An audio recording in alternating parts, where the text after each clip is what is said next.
Machine Applique, the easier way. This tutorial was created out of my own sewing room mishap. I love Machine Applique, but sometimes the results of my efforts are way less than my expectations. Do you get fuzzies that stick out beyond your satin stitch? Do you get places that you've had to go back and fix and then end up with icky results like this? Do you get places that not only have fuzzies, but the satin stitch missed the edge of the applique, and then you've had to fix it once the stitching is complete? If you answered yes to one or more of those questions, then I have a solution for you. How would you like your machine applique to turn out like this, not just once, but every time? There will be added steps you must take, but honestly, it only amounts to a few extra steps and minutes of your time, and it's oh so worth it. Begin by hooping a piece of iron-on removable stabilizer with the iron-on part facing up in your hoop.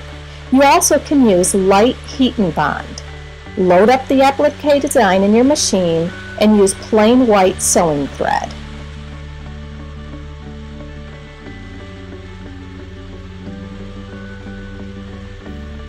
Let the machine stitch out the guidelines for the applique.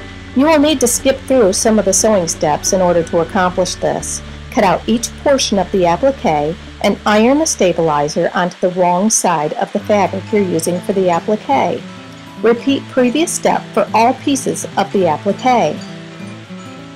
Hoop the shirt or fabric that the applique will be applied to with appropriate stabilizer underneath.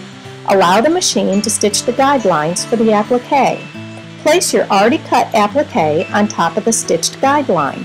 It helps to use a bit of glue stick or sticky spray to keep the applique in place. If you used light heat and bond, then just use your iron to iron the applique down.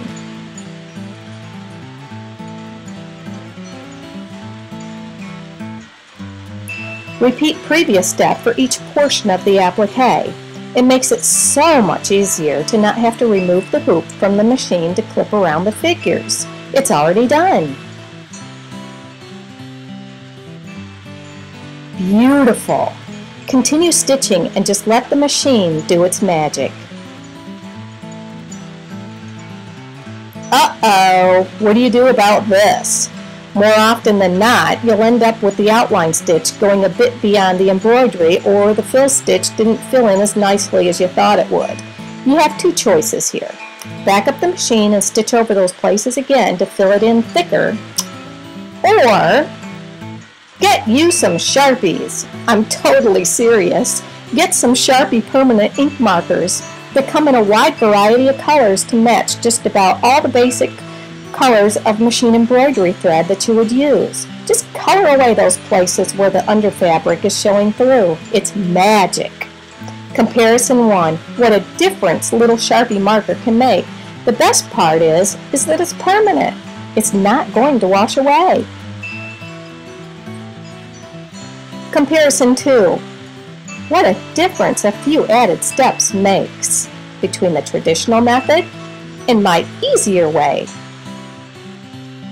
I think you can see for yourself what a difference it makes to take the added time and steps to make a much more professional looking machine applique.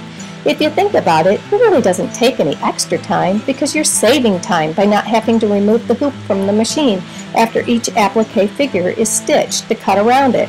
It's much harder to trim around those figures when it's stitched onto a piece of fabric, not to mention the risk you take in cutting into the fabric, or worse yet, the shirt.